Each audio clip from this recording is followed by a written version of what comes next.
बिस्मिल्लाहिर्रहमानिर्रहीम। अस्सलाम वालेकुम।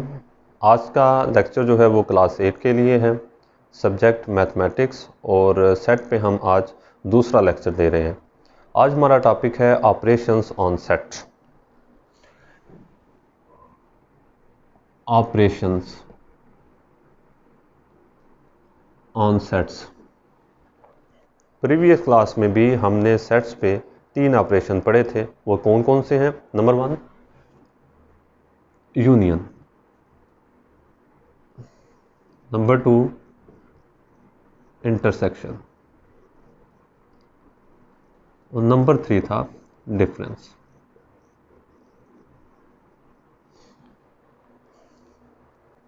यूनियन दो या दो से ज़्यादा सेट के तमाम एलिमेंट्स पे मुश्तमिल सेट को कहते हैं। A set consisting of all the elements of the sets under consideration. और इंटरसेक्शन क्या है? इंटरसेक्शन में आप दिए गए सेट्स के कॉमन एलिमेंट्स पे मुश्तमिल एक सेट बनाते हो, उसको हम दिए हुए सेट्स का इंटरसेक्शन कहते हैं। और डिफरेंस में आप पहले सेट के वो एलिमेंट लिखते हैं जो दूसरे सेट में ना हो। यहाँ पे हम कुछ प्रॉपर्टीज़ पढ़ेंगे, कुछ लॉज पढ़ेंगे जो ऑपरेशंस हम सेट पे करते हैं उन पे लागू होते हैं। उनमें नंबर 1 है कम्यूटेटिव लॉ।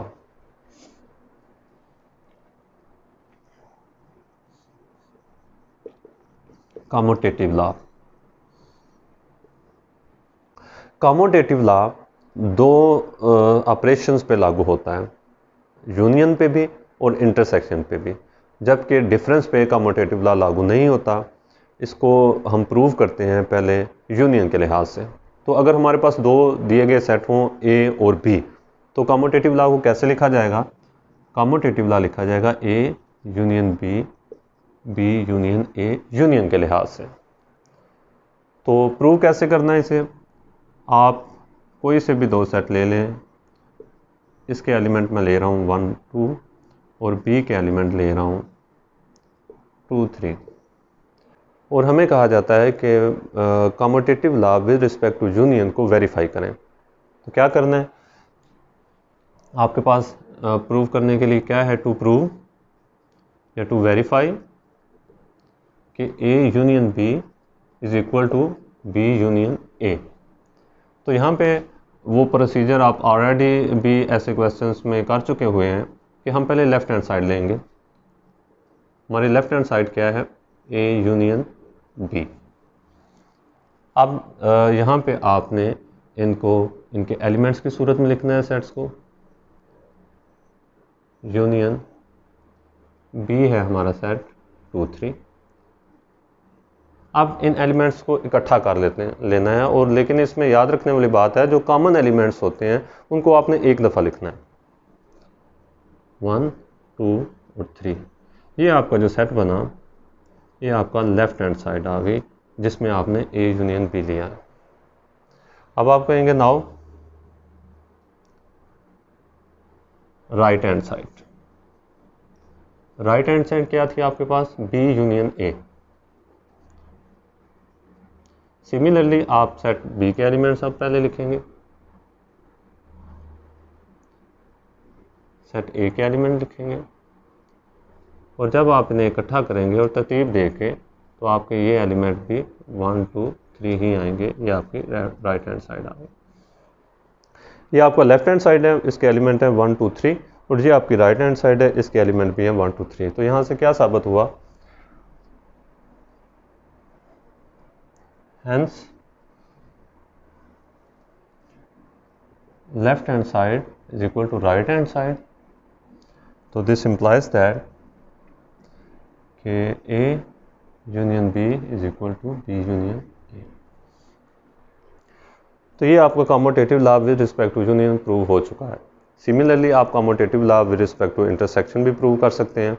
उसमें आपने कॉमन एलिमेंट्स लेने हैं। फॉर एग्जांपल इसी में आप इंटरसेक्शन अगर ले रहे होते तो आपका जो लेफ्ट हैंड साइड आनी थी वो कॉमन एलिमेंट्स इसमें कौन से हैं? सिर्फ 2 है, तो वो सेट यहाँ पे 2 आना था, और सिमिलरली आपकी राइट हैंड साइड में भी वो 2 आना था, और इसी तरह से उसने प्रूव हो जाना था। ये तो हो गया आपका commutative law with respect to union and intersection. The commutative law with respect to union और इंटरसेक्शन तो हो गया। अब दूसरा कौन सा लॉ है, वो है associative law similarly with respect to union and intersection. यहाँ पे मैंने 3 सेट लिखे हैं, सेट ए, सेट बी और सेट सी, क्योंकि एसोसिएटिव लॉ जो है वो 3 सेट पे लागू होता है। अगर हम उसे इंटरसेक्शन के लिहाज से लिखते हैं तो क्या होगा, A intersection B intersection C और A intersection B intersection C. Associative law क्या है? एसोसिएटिव लॉ 3 सेट्स पे लागू हो रहा है और ये आपको कह रहा है कि किसी भी 3 सेट का इंटरसेक्शन लेते वक्त आप कोई से भी 2 सेट का इंटरसेक्शन पहले ले सकते हो जिस पे जवाब मुतासर नहीं होता। तो यहाँ पे हमें वो चीज़ नज़र आ रही है कि हम 3 सेट का इंटरसेक्शन ले रहे हैं। पहली दफ़ा हमने इन दोनों का बी और सी का इंटरसेक्शन लिया, दूसरी दफ़ा हमने ए और बी का इंटरसेक्शन लिया और हम देखेंगे क्या आंसर वाकई ही इक्वल आता है। तो देखते हैं। सिमिलरली प्रोसेस वैसे ही होगा कि लेफ्ट हैंड साइड हमने ये प्रूव करना है, टू प्रूव। ये हो गया लेफ्ट हैंड साइड। आप देखेंगे कौन सी है, ये वाली साइड आपकी इक्वेशन की लेफ्ट हैंड साइड है।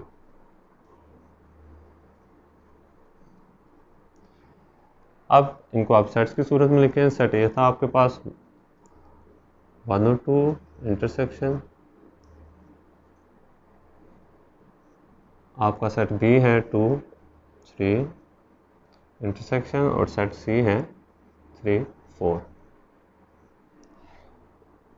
अब ये राउंड ब्रैकेट आपको सिर्फ ये इंडिकेट कर रही है कि आपने सबसे पहले इन 2 सेट्स को जो है वो इंटरसेक्शन लेना है और ये वैसे का वैसे ही आपका लिखा जाएगा। सेट ए लिख लिया और इन 2 सेट्स का आपने जब इंटरसेक्शन लिया यानी कॉमन एलिमेंट्स, तो कौन से कॉमन एलिमेंट्स हैं आप में? इसमें सिर्फ 3 कॉमन है।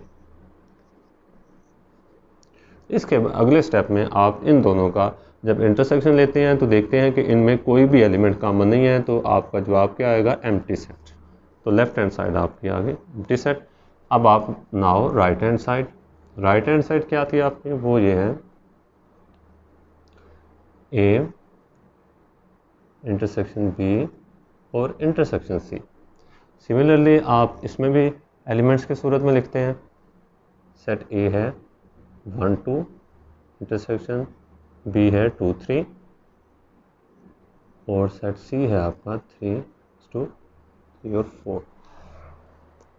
और इसमें आप राउंड ब्रैकेट यहाँ पे बता रही है कि पहले आपने ए और बी का इंटरसेक्शन लेना है।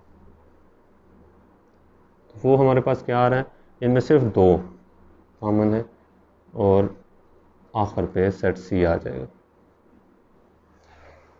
और अब आपने ये जो आंसर आया है ए इंटरसेक्शन बी का सेट बना है, उसमें सिर्फ एक एलिमेंट है और इसमें 3। इन दोनों का जब आप इंटरसेक्शन लेंगे तो वो आपका एम्प्टी सेट ही आएगा। तो राइट हैंड साइड आपकी क्या आ गई? B empty. तो left hand side B empty set है, राइट हैंड साइड भी एम्प्टी सेट है, मतलब ये और ये चीज़ दोनों बराबर है।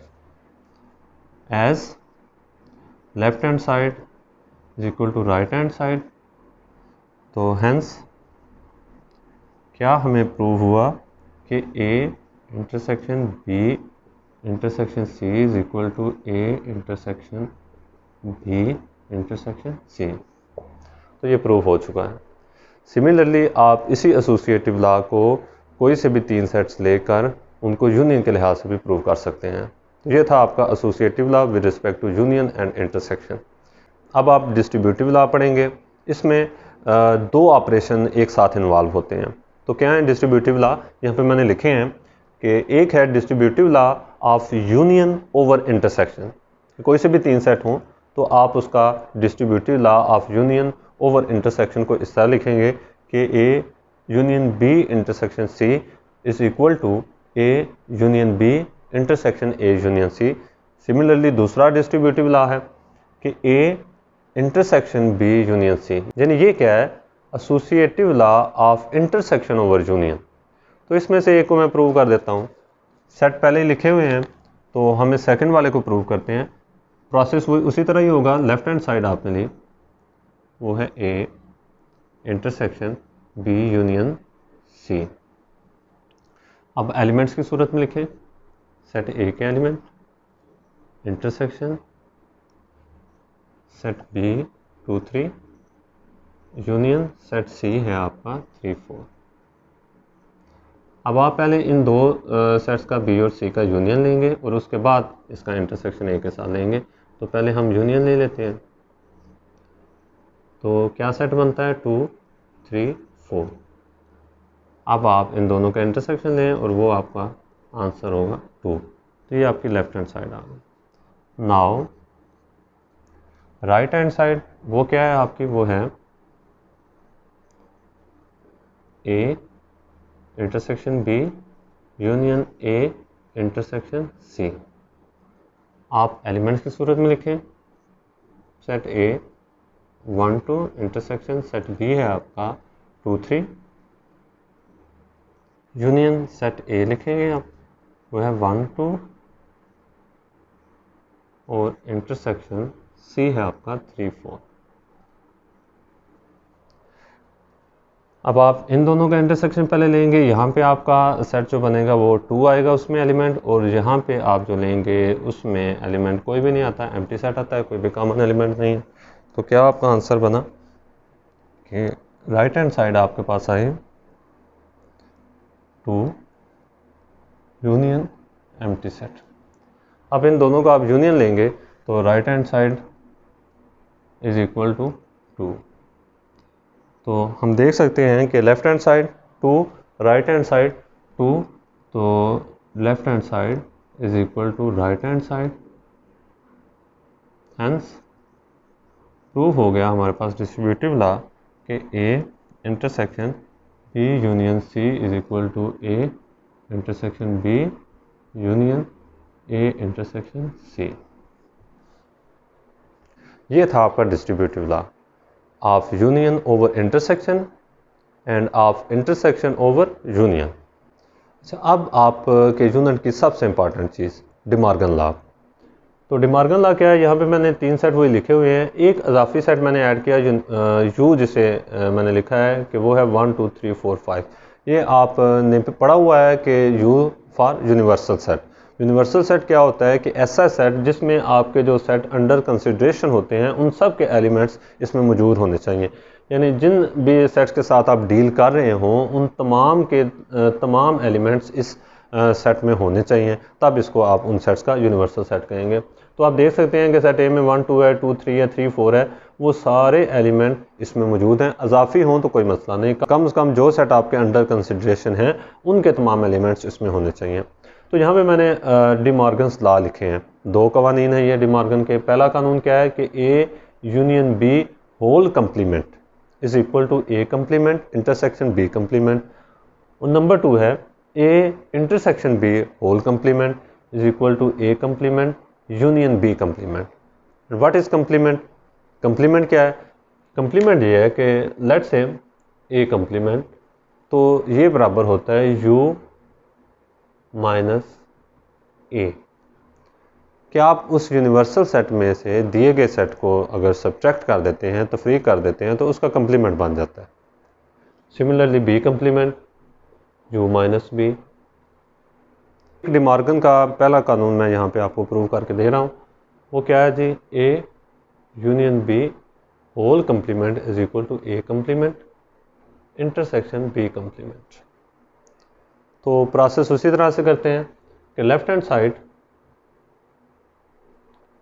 वो क्या है? A union B whole complement.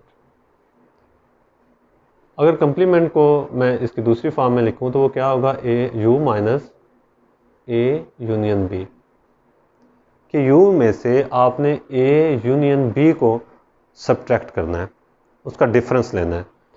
तो अभी तक हमारे पास ए यूनियन बी तो मौजूद ही नहीं है, तो पहले हम जो है वो ए और बी का यूनियन लेंगे और फिर उसके बाद हम दोबारा लेफ्ट हैंड साइड पे आते हैं। तो क्या है जी? ए यूनियन बी, आप पहले यूनियन लें ए का और बी का। बी है हमारे पास 2 3, तो ए यूनियन बी आया 1 2 3। अब ए यूनियन बी हमें मिल चुका हुआ है, यू ऑलरेडी दिया हुआ है, हम दोबारा लेफ्ट हैंड साइड पे आते हैं। तो लेफ्ट हैंड साइड क्या थी, वो थी U minus A union B. Set U लिखें, वो है 1 2 3 4 और 5, और इसमें आपने माइनस करना है, आपने ए यूनियन बी जो अभी अभी मालूम किया वो क्या है 1 2 3। अब आपने यू के वो एलिमेंट लिखने हैं जो ए यूनियन बी में ना हो। 1 उसमें है, नहीं लिखा जाएगा, 2 इसमें है, नहीं लिखा जाएगा, 3 बी दोनों में मौजूद है, 4 अलबत्ता यू में है, इसमें नहीं है, वो आपका आ गया, और 5 आ गया। ये आपका लेफ्ट हैंड साइड। अब आप राइट हैंड साइड लेते हैं। राइट हैंड साइड क्या है, वो है ए कंप्लीमेंट इंटरसेक्शन बी कंप्लीमेंट, कि ए के कंप्लीमेंट और बी के कंप्लीमेंट का इंटरसेक्शन। तो हम ये इंटरसेक्शन तब कर सकते हैं जब हमारे पास ए कंप्लीमेंट और बी कंप्लीमेंट मौजूद हो। तो पहले हम ए कंप्लीमेंट मालूम करेंगे, वो क्या होगा यू माइनस ए। तो सेट यू लिखें 4 5, और सेट ए लिखें है 1 2, और आपका ये आंसर आ जाएगा ए कंप्लीमेंट का 3 4 5। सिमिलरली आप बी कंप्लीमेंट मालूम करेंगे, तो बी कंप्लीमेंट क्या होगा U minus B. Set U लिखें माइनस सेट बी लिखें, वो है 2 3, और आपका बी कंप्लीमेंट आ गया 1 4 और 5। यानी इस सेट के वो एलिमेंट, पहले सेट के वो एलिमेंट जो दूसरे में ना हो। तो अब आपके पास ए कंप्लीमेंट भी आ चुका है, बी कंप्लीमेंट भी आ चुका है। अब आप दोबारा राइट हैंड साइड पे आएंगे, क्योंकि अब आप इसे कंटिन्यू कर सकते हैं। तो राइट हैंड साइड क्या थी, ए कंप्लीमेंट इंटरसेक्शन बी कंप्लीमेंट। तो ए का कंप्लीमेंट आपने लिया हुआ था 3 4 5, इंटरसेक्शन बी का कंप्लीमेंट आपने लिया है 1 4 5, और आप इन दोनों का इंटरसेक्शन यानी कॉमन एलिमेंट्स ले लेने हैं, तो वो आ जाएगा आपका 4 और 5। ये आपकी आ गई राइट हैंड साइड। ये आपके पास लेफ्ट हैंड साइड थी, ये आपकी राइट हैंड साइड आई। आप देख रहे हैं दोनों बराबर हैं, तो क्या साबित हुआ कि A union B whole complement is equal to A complement intersection B complement. तो ये आपका डिमॉर्गन लॉ था। दूसरा भी सेम इसी तरह से आपने उसमें पहले इंटरसेक्शन ले लेना है, फिर आपने उनका कंप्लीमेंट लेना है, और सिमिलरली इसी तरह। तो ये डिमॉर्गन लॉ था। तो आपके 4 लॉज जो हैं वो सेट के ऑपरेशन के हवाले से मुकम्मल हुए। सबसे पहले कम्यूटेटिव लॉ आपने पढ़ा with respect to union and intersection, फिर आपने एसोसिएटिव लॉ, डिस्ट्रीब्यूटिव लॉ और डिमॉर्गन्स लॉ। इसके बाद आप एक्सरसाइज 1.2 की तरफ आ जाएं। क्वेश्चन नंबर 1 में उन्होंने आपको commutative law with respect to union और इंटरसेक्शन के लिए कहा, वो आपने खुद अटैम्प्ट करने हैं, वो मैंने करवा दिया है। सेम आपने प्रोसीजर जो है वो क्वेश्चन के सोल्यूशन का वो इसी तरह रखना है। इसी तरह क्वेश्चन नंबर 2 में उन्होंने आपको एसोसिएटिव लॉ प्रूव करने के लिए कहा, और क्वेश्चन नंबर 3 और 4 में वो आपको डिस्ट्रीब्यूटिव लॉज प्रूव करवा रहे हैं। तो क्वेश्चन नंबर 5 आपका डिमॉर्गन के हवाले से है, उसमें उन्होंने सेट जो आपको दिए हैं वो है u is equal to n होगा। आपका एक सेट A है, एम्प्टी सेट है, और सेट B है P। तो इनको आपने सॉल्व करते हुए क्या करना है, सेट U क्या है नेचुरल नंबर का सेट, वो क्या है 1 2 3 4 up to so on. Set A आपका एम्प्टी सेट है, और सेट B है सेट ऑफ प्राइम नंबर्स।